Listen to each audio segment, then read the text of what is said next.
9월 30일 이재명 대표의 위증교사의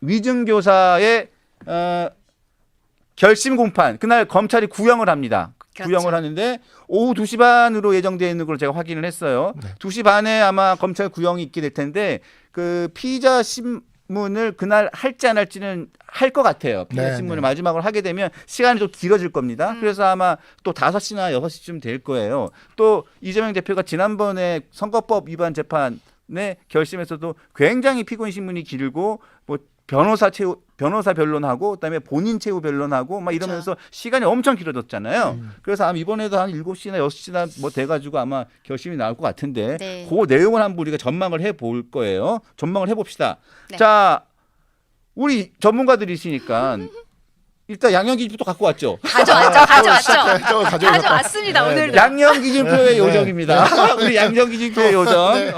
자, 얘기 예상해 보세요.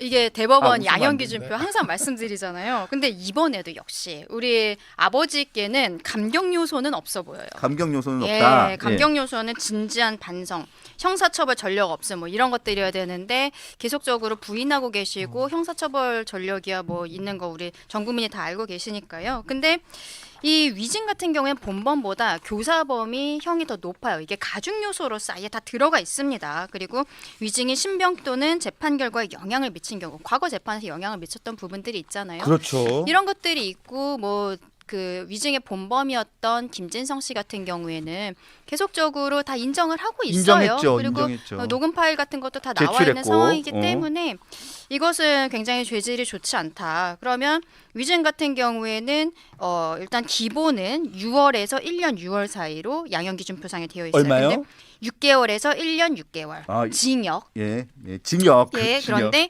지금 제가 말씀드린 것처럼 기본이 아니라 이번에도 가중으로 들어갈 가능성이 높습니다. 그렇죠. 가중의 경우에는 징역 10월에서 3년 사이예요. 아, 10월에서 3년 사이. 3년. 네, 그렇습니다. 그렇기 때문에 저는 이번에 있어서도 검찰에서 어쨌든 정의 구현하는 상황에서 가중으로서 구형을 할 것이라고 생각하고 10월에서 3년 사이에서 저는 3년 쪽에 가깝지 않을까라고 생각합니다. 3년 쪽에.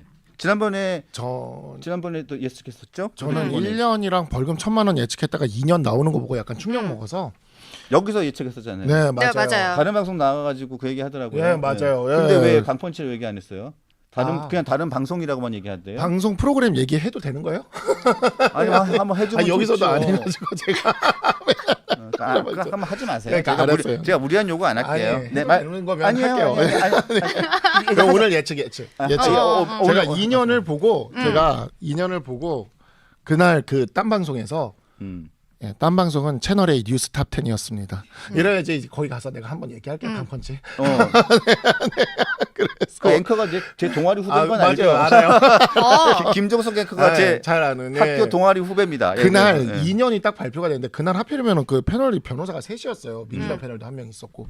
근데 2년 딱 나오는데 딱 셋 다 술렁거리면서 서정욱 변호사가 제 옆에 있었거든요.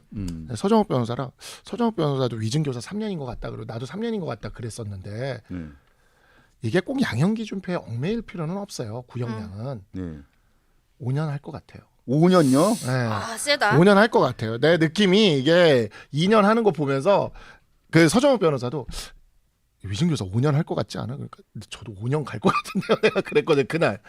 그래서 5년 할 수도 있지 않을까. 근데 나는 지난번 공직선거법 때는 어쨌든 최대치가 그때 당선 목적 허위사실 공표는 가중했을 때 벌금으로 하면 500에서 1,000만 원, 만약에 징역으로 구형하면 8개월에서 2년이거든요. 근데 그때 검찰에서 2년을 했잖아요. 근데 맞아요. 공직선거법 같은 경우에는 사실상 사건이 왜 웃으세요? 아니, 말씀하세요. 사건이 2개였잖아요. 그때는 뭐 백현동에 있어서 맞아요. 예. 박근혜 정부 국토부에서 협박받았다. 그리고 김문기 모른다. 2가지 사건이 있었기 때문에 저는 이 양형기준표 상에서도 최대치를 구형했다라고 생각하고 실상 저는 위증교사 사건 같은 경우에는 지금 김진성 씨와 관련해서 한 건이기 때문에 이 최대치가 3년으로 되어 있기는 한데 저는 구형이 3년은 안 나올 것 같아요. 저는 한 2년 정도로 구형하지 않을까라고 생각합니다. 아.